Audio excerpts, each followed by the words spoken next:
আমার মনে হয় এই হাসি দেখে নিশ্চয়ই আমার বাবার আত্মা শান্তি পায়, নিশ্চয়ই বেহেশতে থেকে তিনি দেখেন। মুরব্বি মুরব্বি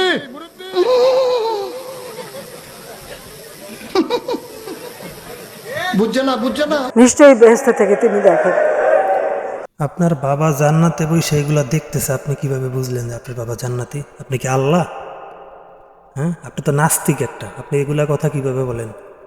আপনার কারণে আপনার বাবা আজকে যে ধুলাই খাইতেছে, জুতার পিডান, জুতার মালা ভাঙ্গা ফেলাই দিতেছে, পাবলিকের টাকা মাইরা এমনি মূর্তি বানাই রাখছেন, পুরা বাংলাদেশের মানুষ না খাইয়া মরে। নাটক করেন।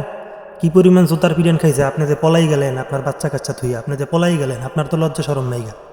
আর আপনার যে যারো সন্তানগুলা, আপনার বাবার দূষিত রক্তে যেগুলো পয়দা হয়েছে বাংলাদেশে, যেগুলো আপনার বাপের বাপ ডাকে, আপনার মা ডাকে, এগুলার তো লজ্জা শরম নাই। কই আপনি যখন পালাই গেছেন, কই আপনারা তো কেউ বাঁচাইলো না, আপনারা তো কেউ আটকে রাখলো না। সবগুলা টাকা খোর, আপনি যে পয়দা করছেন যারো সন্তানগুলো, এগুলো সব টাকার জন্য আপনার পিস পিস কুত্তার মতো লেজ লড়াইতো। সবগুলা যারো সন্তান, সবগুলা কুকুরের বাচ্চা, যেগুলো আপনার পাশপাশ ঘুরঘুর করতো।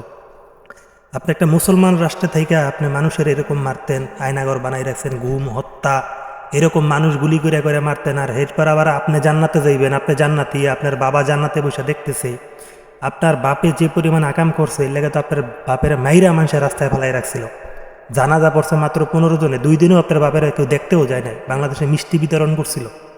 আপনার বাবায় স্বাধীনের সময় নেতৃত্বে, সেই জন্য আপনার বাবারে সবাই শ্রদ্ধা করতো। কিন্তু আপনার বাপে স্বাধীনের পরে যে পরিমাণ আকাম করছে, আপনার বাপে বাকশাল তৈরি করছে, রক্ষী বাহিনী দিয়ে যে পরিমাণ মানুষ মারছে, যে পরিমাণ নির্যাতন আপনার বাবা চালাইছে, আর তার জারজ কপি হয়েছেন আপনি তার থেকেও বেশি চালাইছেন। এই জন্য আপনার বাবার এই অবস্থা। দেখেন আজকে আপনার বাবার কী অবস্থা, আপনার বাবার মাইরা মানুষে কী অবস্থা বানাইতেছে। লজ্জা করে না? মাইয়া হইয়া বাপের এই অবস্থা করছেন আপনি।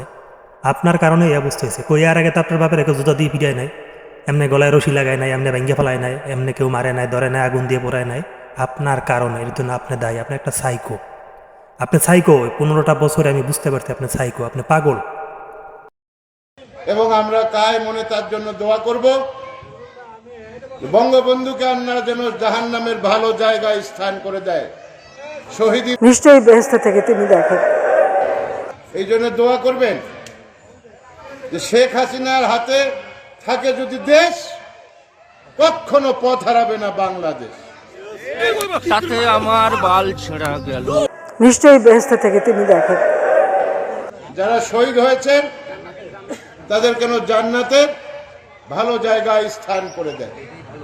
এই জন্য নিশ্চয়ই বেহেশতে থেকে তিনি দেখেন। জাতির জনক এবং তার পরিবারকে যারা হত্যা করেছে, আল্লাহ সকলকে তুমি জান্নাত দান করে দিও আল্লাহ। নিশ্চয়ই বেহেশতে থেকে তিনি দেখেন।